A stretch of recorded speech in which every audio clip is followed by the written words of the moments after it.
kino nakikoze to prove them because abantu abasinga ade babuuza emiguwa gya boxing giruwa ejja wrestling fine twagirawo ejja boxing giruwa okitegeera toyingirangayo kati mwabadde mwagala nyingireyo nkubireyo koona Jallah Trophy akasaale we kafumita kavayo na byenda. Congratulations Jallah Trophy. Jallah Trophy yaluzize mu match yasoose eri Bikonde eri professional. Jakwawukanamuko katono kubalala. Jallah Trophy mwana walaze okuvumu soja okuyingira ku miguwa mwana ogegezesa okusooka wali obyogera ku bogezi naye nga tomanyi babokisa kiki bayitamu mu ringa awo naye kasa kirungi wagezeseza walaze okwagala era wataddemu amaanyi nnyo mu kulwana mwana kyalaze mwana oyinamu leerwana jasi wetaaga jasi ku traininga kubanga olikola spayalinga nga boxa nga ebintu byebakola byonawe na jasi wetaaga bikolamuko jasobola bikola gweremerako tano training abu trainings fe baboxa tukuwelcoming and life for the boxing enga kasaba kwaniriza mu boxing nafe tubale tulinze musajja gweli wamanyise okubanga osobola okuyimirira mu rawundi ejo wayimiriddemu kulemererwa kuli nnyo singa Jallah Trophy teyagezezzaako Bikonde buli omu agezezzaako okujajinga Jallah Trophy tasobola nenza I'm happy for this guy lwaki fenna tuli ba coach no mu gym olwokuba mulowooza omuntu agenda mu gym mulowooza mu buli field mwali mu buli sport mwali Jallah Trophy is a trainer si boxer tagendangako mu UFC tagendangako mu IMMA just trainer wa mu gym akola weight loss oba strength like any other ordinary client gwalina so si mukubi wa Bikonde. But I was very happy to see this guy in agenda mu ring because he's willing to try out new challenges. Ali willing okugezesa akalabe. Can he challenge himself mu ring? Nemwe namuli eyo Jallah Trophy bamukubye. Bonna babyogera Jallah Trophy nga bwe bamukubye. Tebagendangako mu ring. My boy Trophy, you already know that, man. We the strongest out here. 6'9", you know what I love, bro. All the best, big time, man. You already know that, man. Yes sir, yes sir. Awoninze chichi. Because it's the munyivu Jallah Trophy bamubye. Babehaving nga baboxer babeere ba clean neat okitegeera bave mu kwogera kubeera ekyabakozesezza emipango tebalina numbers balwana olumala okulwana kati nze naluzinze naye nsi yonna ekimanyi sigenda gamba Uganda nsi yonna naye lwaki we got the numbers and people believe in us.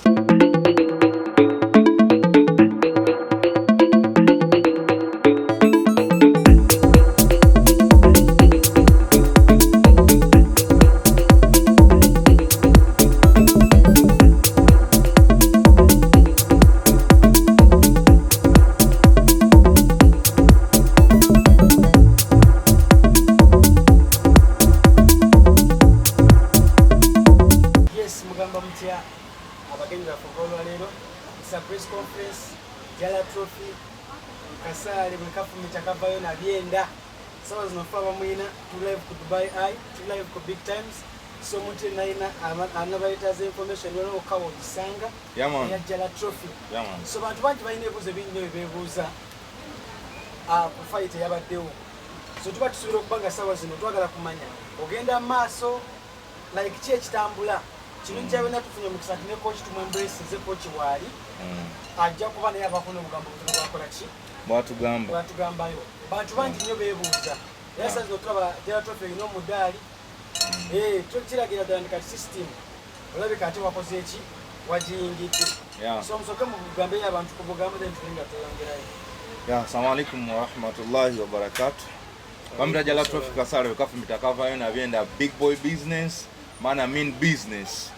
So katusubire mwena abagenda okulaba video eno n'abajjojjira b'oluvannyuma we here to stay man strong we've stepped in eri kudda mabega. Sigenda kusooka kwogera bingi wabula njagala okusooka okwebaza abali live ku Facebook, abali live ku TikTok, abali live wano ku page yange ya coach Abuchikenwa mugendeyo nayo mubere nga mutambuza video. Saya press conference tugenda kwebaza mwena abana abavudde Abu Dhabi, Sharjah, kansoke musooka n'abali ku TikTok live mubere nga mulindako okusindika request. so kubanga tuli mu press conference lwakuba nti nze ndi nkitaddewo nzogamba naye tuli mu press conference njagala kochi wange era omu timu yange asooka abeeko nekyayogera then I'll step in second, right? Akazenda ngenda kadi za kochi bako nekyayogera inshallah. Assalamu alaikum warahmatullahi wabarakatuh. Assalamu warahmatullah. Mbalamusiza nnyo abatulaba ku TikTok, Facebook, YouTube, mwenna wedda mubuuza ebibuuzo bingi lwaki ABCD ekiriwo kati Jallah Trophy mulwanyi yenna ayagala fight, ayagala otuwa fight, inbox me otubuuze otugambe ekigo yeetaaga kategori ki naye ffe tuli balwanyi twayingidde basooka kwavula ne batambula kakati ekiriwo kyonna ebyo byonna bye mwogera Jallah mukuba biki gwe inbox me bw'oba owulira osobola Jallah yingira mu inbox me ekigambo kimu mane sente ze twetaaga kubanga wano twajja mwene ensi kunoonya sente era ekyatututte mu kulwana kubeera ba champion kubanga champion atambula ne champion nze nali champion ne Jallah agenda kubeera champion ate ow'ensi yonna super heavyweight nobody gambayo abantu babuuza ku nsonga za fight yabaddewo etyanga yabaddewo mangu fight ezogamba ku bantu olaba omuntu waliwo ennaku z'otraininga nga oli professional alina okubeera ready kubanga oli mukozi wa sente tobeeranga amateur. Eyo fight bwe yatuguddeko oba nnaku bbiri nembuuza omulwanyi wange ogenda kulwana omukameruni ngenda mulwana ate ye ne batukyusiza opponent Jallah n'aŋŋamba tewali kuzikiza yenajja oba batukubye naye tulina okustepinga mu ring ate nga ye first time ye okuyingira mu ring era abantu bonna abasinze banzizizaamu nnyo amaanyi abalwanyi Jallah tumwewuunyisiza omusajja bwe yazanye naye alina fight 10 ate yalaze tebamukubiddewo mu first round. Abantu bagamba mbu omukameruni yadduse bwe yalabye Jallah Trophy nga TMS kakati gwe osanze Jallah mu kkubo todduka sobola okudduka kakati eno mpologoma abantu bonna boogera buli ayogera ebigambo ebingi tayingirangako mu ring naye kijja mumusanga katonda ayinza okusanga ate Jallah n'omusanga ku street ogenda mugamba otya nga bamusabye social media nga obwedde omugamba mukuba banyi ogenda balaba kuno nga tubasanze nga yagambye Jallah nkukuba nze Jallah ne bomusangirawo mukubirawo ojja balaba ku zi video nga bayayaana ebigambo bingi byogerwa kikyo nso bagamba yababoogera Jallah anytime ali mu ring yenna ayagala Jallah inbox me nonye namba yange kweri ku Instagram TikTok kweri onkubire ongambe njagala Jallah tutuule ku mmeeza nkubuuza olina sente mmeka. Ekibuuzo ekirala Jallah Trophy bwe yalinnye mu ring kiragira ddala like sawa zino yasimbudde teri kuzikiza tetugenda kubeera world champion ate eri awasemba gomanye ebikole gye byava gye tulaga kati okyoba omanya Jallah tadda mabega era kati boxer professional guno omwaka guno agenda okugwawo nga tulina nga fight years ate nga tulina winning years kikyenkugambye abantu abasinga bali aba online abali ku TikTok abali ku Dubai Eye abali ku Big Times n'abali ku live wano bebuuza omulwanyi we ali mu mbeera ki bantu bangi balina concern yeyo omulwanyi wange ali okay guno obuzannyo twamanyira boy ali fit buli n'omulala talina injury yonna kocha okanziremu pass me the microphone. Big boy business, I move big time. I tell you, okay? It's okay, Jallah. That boy ain't on my level, I repeat. And none of them is on my level, alright? Experience is the best teacher. Them man got experience, right? I've just stepped in.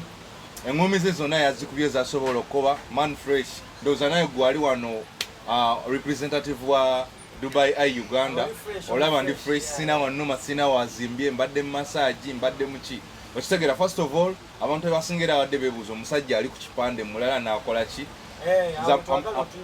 I'm just a big boy, I move big time. Omusajja sijaga mambo oba yadduso oba yatidde ngenda muwa respect because from the tugenda kuddamu, believe it or not, tugenda muddamu. Ekyokubiri omusajja ayinza okuba yafunyemu ebintu ebigwa bitalaze mwana olaba obeera na muntu ku makya ne bagamba amisi okitegeera. Nze nali wano nga sisange nakamala okugeranya ne baŋŋamba afudde kati ate olwo omuntu just naga nti olubuto lunumye omusujja gunkutte bwebwe obulamu bw'ensi.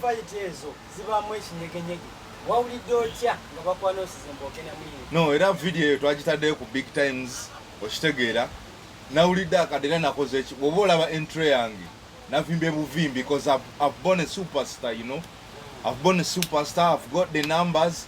Abo bonna abalenzi ekibaluma abasinga ne katemba gwe bazannye kuleeta muzannyo atali yoyo because nze nada sinza kudisappointing abantu bavudde Abu Dhabi, bantu bavudde Ajumani, Rasul Kaima, bantu babaddeko nga balaba bakitegeera nga beesunza okundaba mu miguwa egya boxing ekitali gya wrestling.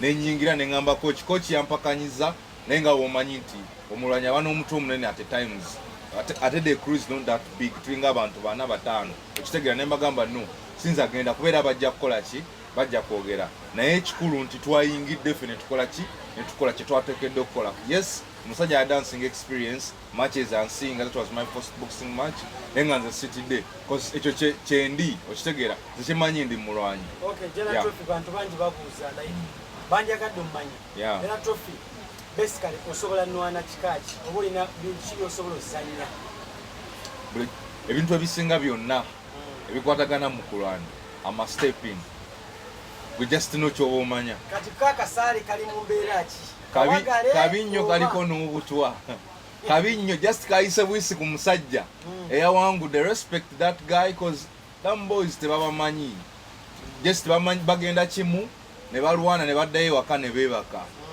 fe wetuli ensi etulaba buli kyetukola. That's why ate ne baana bakriticize nga kanveko ku mulama balina obaawo koze batufuula abakabi kitegeera kansoke ndekewo nti balina kulwana we bali wano babokisa mbayisamu era bonna njagala kakoto oba 2000 oba 1300 bajje cause nabadde mu ringi awo ne bintabukako I was like oba mukube for eno okitegeera nti mukube ko kinangamba ogenda kuba olabisa sigala ku script wazze kulwana Bikonde okitegeera. It happened ekatwa ku Amazon Club walo eve bamukuba ebikonde 1200 nakwata omusajja namusula aweeru okitegeera.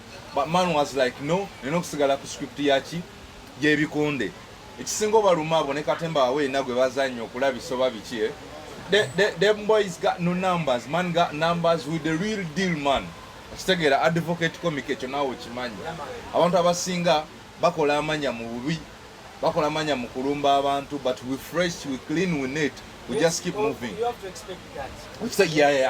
Ate tubaga abo batwagala nnyo batwagala nnyo abo abasinga kati gomanye ekiddako gwe just no nange gwenzira naye mulingi musaasidde ate kyo naawe okimanyi musaasidde kuba ndi munyiivu okitegeera koza omutwe guli fresh clean man not knuckled okitegeera ndi steady ndi fresh neongamba nti kati saawa zino tukola ki abantu badde babuuza yaman bw'obadde omulimu okusooka oyingira migwa oba eja boxing it was my first time to step in. Okay. Yaman twagala onnyonnyola omuntu ali kulaba ali ku Dubai Eye ali ku Big Times kiba kitya oyingira migwa oba kyawulikisa kitya ng'oli migwa ng'ogibounsingiramu bwoti owulira emigwa gye nasooka oyingiramu gyali gya wrestling lwakuba eja wrestling tulina kano ke tudduka mulingi abalaba John Cena mukamanyiya like kaba ku script mulaba asooka nayingira n'agenda katulina engeri gye tukwata omuguwa guno ne weemenyamu we nayingira nasooka nennuka eribo wali naye ate ekitali wano ekyasinze kale like ekyankanzeemuye wano nadde nyingira mu miguwa gya boxing kochi wano oyagiridde wansi bw'ati nagambye byaddala naye kati jjukira nze ndi mukkiriza ngenda genda mu kabuli nga nfudde yansondanya okitegeera ebiseera ebisinga abantu babuuza courage wagijjewa abali ku live ya Coach Abu abali ku Jallah Trophy mwena tubaagala nnyo Dubai Eye Uganda Big Times press conference weri wano nooka ogenda okujja so nawuliddemu ekitemu naye nga omanyi nti nze ndi mubi koza omusajja obwedda abantu abasinga bagamba ajja kutya agenda kudduka mu ringi nenkuba kochi akamba ne mugamba olaba bonna baleke boogere ekisooka engumi y'omusajja teri ngumi ye egenda kunsuula koza ekyo nadde nkimanyi to lose nabadde nkimanyi I'm going to lose naye saa lose nze you know why I got this man nafunye kino nenfuna ne check eno ya namba emu eno namba 2 bamputa Jallah Trophy kati osookola trophies okitegeera so nempulira nga kabaddemu naye kasita panchi yasoose yankutte neŋŋamba yaman era obwedda njogera obwedda nakuba temundaba obwedda mugamba boy kuba nga zimugamba kubangwe mwagambye mugenda kunsuula mwakoze katemba ne mukyusa omuza kubangwe obwedda mugamba kubangwe mugamba okitegeera so kati byebyo tewabaddewo nnyo katengo k'amaanyi because just kiri a bit different nti wrestling ring boxing ring naye zonna still they are rings. Okay, kibuuzo ekirala Yeah, man. twagala omumanya Yeah. omusajja abaddemu n'amaanyi mikono oba yabadde na piro knuckles.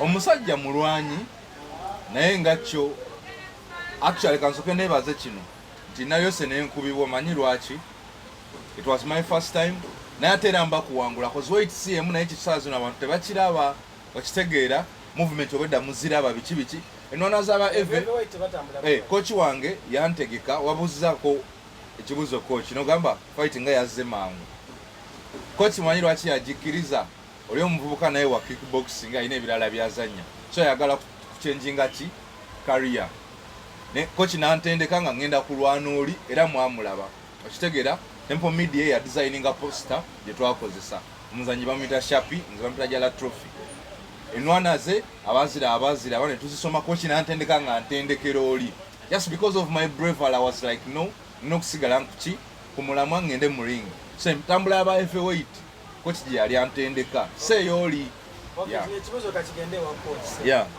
Kochi tusobola okuddamu olaba embeera eyo y'abazannyi obulawo kuba abalwanyi obulawo kaseera nga kakati ekiddako kyonna omulwanyi yenna bwe bamuswikinga Jallah Trophy ngenda kubeera nga tulina contract bwe ngamba no nga nze asalawo last man bwe ngamba tugenda kulwana tekuba kulwana kubanga essaawa zino twali tetukoze contract mbu fight tusayininze naye bwe muba mukoze contract omuntu gwe batadde mmanya mu contract bw'aba taliiwo nga temwatugamba nga wabula omwezi mulamba eyo tuba tetukkiriza professional tewaliiko walk over bagikansolinga ne bapayinga mane zaffe kubanga tuba twonoonye ne batusasula ffe ze tulina okufuna kubanga fe bwe tusayininga contract naawe a half muzituwa okulonkinga fight bwe tuba tugenda ku weighing in ne mutumalayo balance. Ekibuuzo ekirala kochi tusuubira okufuna fight eziri like ezitali z'amangu professional olina okubeera ready era okutandika ne ku Monday namuwaddemu ennaku 3 okuwummulamu tandika ne ku Monday yafuuse business eno essaawa yonna bagenda tukubira baagala kusuula linnya lya Jallah Trophy n'erinnya lya kochi abo bajja tugwako batuwe sente nnyingi naye ng'omulwanyi wange tali fit kakati gwe professional bw'oba oyagala kubeera professional obeera mu gym ever waliwo batuuka butuusi fight ne baga tukuwadde fight muba muwawulwa bulawuzi. Yes boss. Bugambo ki bwogamba bodybuilder bakukkiririzaamu bayinza okwagala okusala? Not only bodybuilders awo kankuterezeemu tempo media abazanya emizanyo gyonna be it football be it rugby what because I represent them all kitegeera I'm a versatile athlete multi-talented athlete them man believed in me okitegeera ebiseera ebisinga like bagamba bakita kochi ine ekigambo kyongamba nga waga obumye buli awa obumye buli eno kuliva kukwata kuliva mulye ku kibumba okitegeera so ebiseera ebisinga abantu abasinga kwekaza waze person biki abo bawala n'abalenzi tubagala nnyo lwansonga batukola ki batusindika to that level boje batasobola kukola ki kutuukako. So kati message gye nyinza obagamba ze wendi ngenda kulwana ngenda kubagana okitegeera lwakuba kitagenda kuddamu kubaawo nti kwe kuzanya like kino nakikoze to prove them because abantu abasinga badde babuuza emiguwa gya boxing giruwa egya wrestling fine twagirawo egya boxing giruwa okitegeera toyingirangayo kati mwabadde mwagala nyingireyo nkubireyo koona nveeyo obuvinyingiremu nkubeyo koona kyetagenda kuddamu kukkiriza ne ttiimu yange cause coach wange waali ne ttiimu yange gye nabadde nayo nga badde baŋŋaanya okulwana okitegeera nga balese boxer omusajja omumeganya omusajja ow'amaanyi neŋŋamba nina okukola ki nina okulwana kitagenda kuddamu kukkirizibwa kwe kulwana omuzannyo gwe batusuddeko obusuzi nga tetumwetegekedde kyekyo naye nga sky is the limit man big boys. Okay, kibuuzo ekirala clip it otrendinze nnyo December round. Yeah man. Bantu bangi babuuza Jallah Trophy ali ku Jallah Trophy azza coach. Yeah man. So twagala okumanya. Yes. Oli mu mbeera ki ero za coach? Nzizaako okulwana training mpumuddemu ennaku 3 coach babadde bandabira bulungi ne ttiimu akatono ke tulina ondabanyirira engeri gye navudde mu ring you see man look fresh omudaali ajambadde kugatunyirira tetulina tabu alhamdulillah ekitiibwa kya Mungu. So tuli mu mbeera nnungi. Ku Monday ngenda kuddamu ku training and abantu abasinga mbadde mwina kye mugamba quit bodybuilding. I'm not a bodybuilder and I've never been a bodybuilder.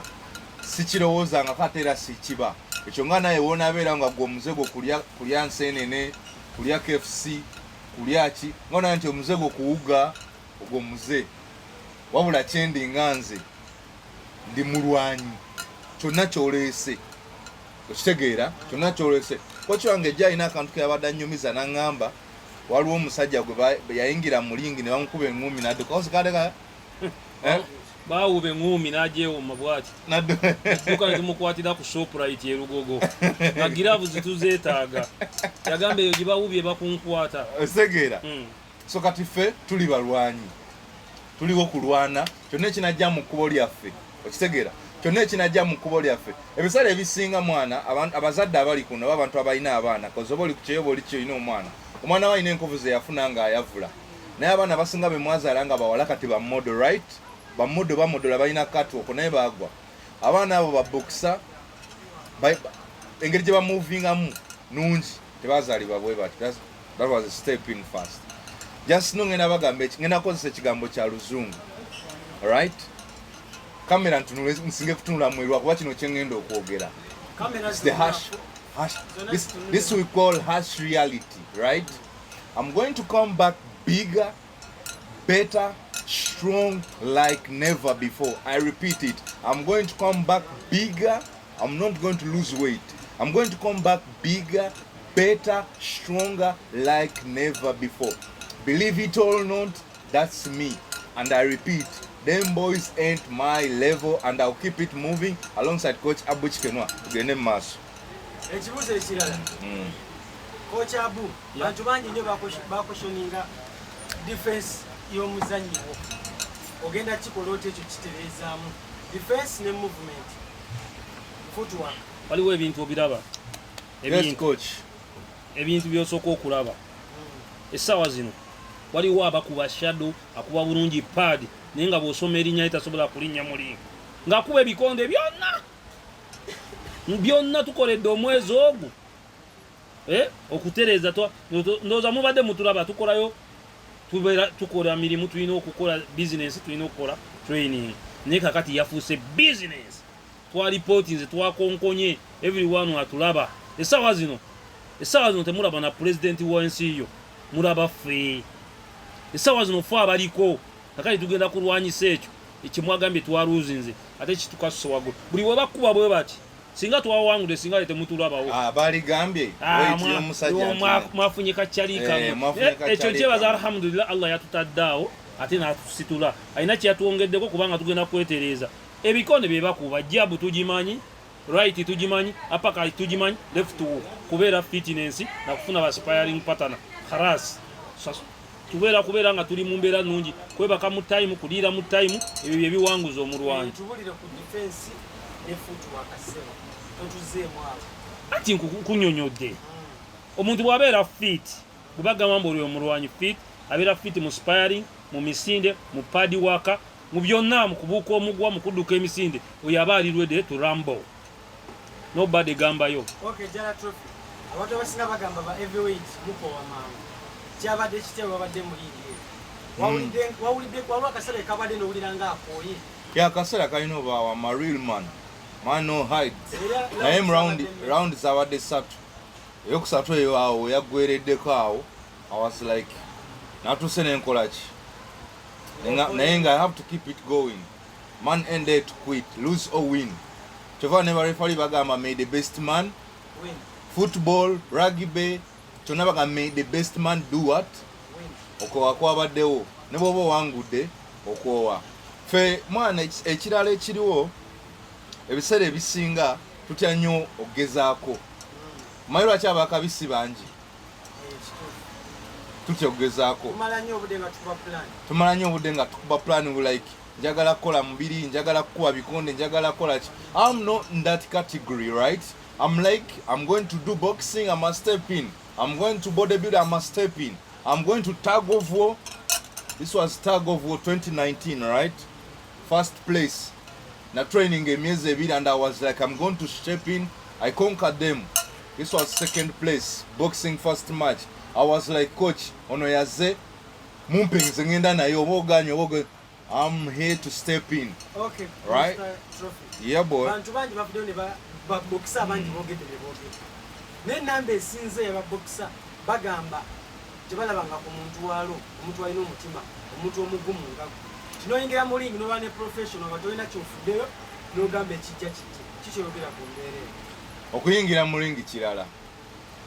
Cause olawo oyingira wali nze omuntu gwe nasooka okuyingira mu ring eya wrestling match titwabiri codinga naye bankuba omusajja yankuba yali ba mama ye mu China then taatawo banga muyindi okitegeera mixed blood nankuba naye nga ekyasooka okunkubira ddala natunulanga ku miguwa nga buli bajinkasukako mpulira najyo jinkuba nga ntidde ekikuggwe ne kikola ki ne kinkuba kati awo omuntu mulala asobola okudduka nga kyoyagala nti waliwo omusajja eyadduka naye bw'obeera muli mu ring owulirira ddala nga ekifo kyanjawulo okitegeera kyoba olimu ebiseera ebisinga bayinza n'okugamba kino nga tokiwulira kozi wali oba oyawukanye ku bantu ringi kitwale nti kufa manyi kaseera nga bakutwala mu kabuli buli omu aba ayogera abamu befuula abasaba abamu bazze confirming oba ofudde kati ye ring okitegeera ye ring abantu wali bano tebakwagala bano bakuvuma waba batakwagala yadde nga tunaba nakuluzinga kati kaba kaseera kanjawulo nnyo so omuntu alwana n'amalako baba mukwe batawangude just credit at first place. Ekibuuzo kati ba boxer bawe ekitiibwa era abatasobola tebasobola nsigala ku bigambo byange babehaving nga baboxer babeere ba clean neat okitegeera bave mu kwogera kubeera ekyabakozesezza emipango tebalina numbers balwana olumala okulwana kati nze naluzinze naye nsi yonna ekimanyi sigenda gamba Uganda nsi yonna naye lwaki we got the numbers and people believe in us naye bolumala okulwana akubira bukubizi coach we coach tuvuddeyo mwana oba kuddayo kwebaka gye basula yonna gye basula bamala kweyogerako nze nalina fight yange mugomunana nawangula okitegeera ffe oba twaluzinze ensi results ezinoonya kati just imagine olwe tunawangula yeah so boxer aweebwa ekitiibwa yo yakyewa atakimpa sijja kimuwa kozi ate nange nayingidde kate lwaki oŋŋamba baboxer bawe ekitiibwa question nebadde teexistinga kozi nange nayingidde nange nayingidde boy yaman tusuubira okuyingira okweyongera oyingira mizannyo emirala kuba kati olabika wasazewo tuntuza buli musa omuzannyo gwe sitasobola kuddukamu gwesaba kwetabamu ogumanyi marathon agitaba bino pege gyawangula egyokudduka egyo cross country naye kati waliwo gino egy'omukisaayi wakati lire naye nja kujja nerire ngenda kujja nerire nzijja nze buli wonna ebaŋŋamba oyo waliwo kati waliwo abalwanyi abali e Uganda abalina kye bagambayo mu bo beepika kyoyinza bagambayo ki saagala yogere ku muntu omujagala bonna bakategorizinga ffe tuliwo ekintu first of all waliwo omusajja yayimba n'agamba money cash talks, daddy cash I want you, daddy cash I need you. Tebalina sente okitegeera tebasobola just boogera ate nekirala kampisawo kano yali tokambuuzizza I'm in Dubai UAE mwe mwenna abakoze video just no bonna nsanga 1-on-1 tambula ng'oli ku kalima ng'otendereza Mungu subhanallah oba oli mu tambula ng'okuba ettendo tambula ng'okola ki bonna abasabye video mbu baagala kunwana oba ku street tuli mu Mpombo African Restaurant nendabawo omwali wano saa zino ku Mpombo ensi yonna eri mutulaba kati nendabawo omwe yagambye mbu nange bamumpe ne waba mwana wa myezi 10 ngenda mukuba in fact sigenda mukuba ngenda munyiga kochi yogera kochi ku nsonga ne kati okuva nze kyenjogera ku nsonga yange ensonga omulwanyi wange yafuuse professional etujja bakuba bwe tubesonyiwe tulina okufunayo abatuwalana be batuwongerako abo tubaleke buli wobeeranga bonna ekisi tesobola kwagala ekyo kyoba omanya ffe Allah yatuggulirawo yasisitula amadala abatumanya ffe twajja muno waliwo abatusooka wano mu UAE ne tubasinga okumanyika esaawa zino tosobola kujja n'obuuza kochabu mu UAE nga tomumanyi kubanga bw'oba ozanya boxing ng'ozze mu UAE agamba kochabu ojja kumulabako alige esaawa bwe zityo ojja mulabako wa arukuzi kankusalemu ekirala omanyi ebintu byensinga okwagala I'm not a hider nze wendi ebintu byensinga okwagala tosobola tomalaako kitegeera lwansonga bagamba gwe tosobola tolibeera boxer saa zino mbalimu waliwo ba boxer bali wano waliwo muganda wange big up on yourself Sido Schneider Sekidde okitegeera oyo muganda wange waliwo abagamba abayina ebyo beboogera mbu kocha atusibyeko omusajja si boxer kati nabayingiddemu mbadde nze nazaalibwa ndi wakabi ngenda kufa nga ndi wakabi n'entaana yange ejja kuba yakabi Mungu bw'anaaba mpadde ejjana ne mujjana mugenda kunsangayo nga ndi wakabi abasiraamu ekyo nkibabuulidde okitegeera mugamba mbu babansibyemu naye teri abamanyi ate Bikonde bonna basinga wana bali mu UAE babe Uganda nga tebabizanya mwenna abagamba mbu babansibyemu nze sifuddeeyo mwemanyi abali b'enku abali kuno mwenna bonna mwenna mwemanyi naye nze ndi wakabi ngenda beera wakabi ngenda kufa nga ndi wakabi yaman tulabye abantu abasinga okulumba kati nokap abantu abasinga okulumba twalabyeko nga 97% oteeka abalala balina social media z'amaanyi twalabyeko ba bloggers ab'enjawulo abasinza otumala amaanyi bewantu bowa video nga zatambula bulungi ku tiktok zaabwe zatambula bulungi ku media zaabwe nga saawa zino balaga bebakuba abantu ngaabo ogenda obatwala like abali bakyali bange abamu bali bakyalibo abasinga abamu bayimbi sina kyembagamba muganda wange sina kyembagamba cause amisi Temple Media big times buli omu ali wano mwena abali wano mu press mukimanyi nze sirina sente nze siri wakabi naye nsobodde okuyamba ku bantu abamu wano mu UAE abantu be balabanga abaddewo nga balabanga ki tukoze buli kimu wano tukoze zi bed space tukoze zi partition abamu abasinga ekinkubya mbabanja tunasula owe emyezi 3 talina abadde aleeta bamadamu abagamba yo partition yiye nga si ye omuntu n'omukwata ngabba amenvugo golya okola omubiri n'omugamba lwaki obbi amenvu omuntu nawulira obusungu ne mwawukana okitegeera nyinza okuba nange nina bye nabasobya mujja kubuuza saidi zaabwe naye mwina ensonga lwaki bo tembadde press conference okitegeera abantu bonna abantu nga yaliko mukwano go abatayagala kulaba ng'oliki ng'oli successful abantu abadde mikwano gyaffe abo nabo batongera amaanyi kati nze nina abantu bennayawukana nabo nga abantu bali tebakimanyi nti nayawukana nabo naye abantu ate bakitegedde abantu ne bagala bagamba gundi yakkoledde video ng'akuba mwayawukana n'ogamba tugenda myezi 4 kakati omu namukwata ng'asokoola mu mpale yange anoonya amuddiramu kubanga nze wange nali mbeera n'abantu bange nga nkyamanaginga zi bed space naye mbivaamu nvuddeko ku mulamwa bwe namukwata ng'acekera ensawo yange bakuyita kucekera yawulira obusungu era y'omukuba mpalana kati so bibaamu ebyo mwana ya yes abamumanyi bamumanyi era ndabamanyi agataliseyitawo abali ku tiktok abali ku live bajja bamanya nenze sirina abamu mbabanja nabawola abamu bajje nze mbadde ngawo wano Mungu akatono ke yampa abamu ne bajja nagamba ddira 2 badira mu 10 omuntu ne zimufuukira obuzibu n'atazizza nankyawa nga nze simukyaye n'atateekako message nawulira obuzibu tugenda batwalanga bannanfuusi kuba biseera bisinga twakulaba nabaera video zaabwe twebeddera zitambula bulungi nga tubavuddeko twebe sawa zino amawulire mangi gokoze ku social media amawulire mangi gokoze Uganda amawulire mangi gokoze worldwide UAE ogikavalinze UAE ogisirisizza otasizza kino kyo kijalumamu abantu naye bantu bangi badde bavuma mukyala Babi Kyagulanyi naye Jallah Trophy amawulire go wega breakinze in nobanga saa zino omukavalinze naye omulala otawulwalieni skini n'abantu babwine bonna bakavalinze teri akyabogerako ngali ku Jallah Trophy agamawulire bwe gatyo gakuyisiza gatya ku saidiyo era kiraze nga waffe kati ngaffe abamu abali mu media kitulaze mbu oli w'amaanyi nnyo naye gwe twagala kumanya gakuyisiza gatya era saidiyo eza kitwala otya kuba buli bloga yenna ssaawa zino bale bonna abali batalina content bakutaddeyo alhamdulillah ala ni'matillah kyensobola osooka okugamba nti nze already nkimanyi nina amaanyi naye thanks to those people who viewed the video who criticized the video, who supported the video, who supported me from day one.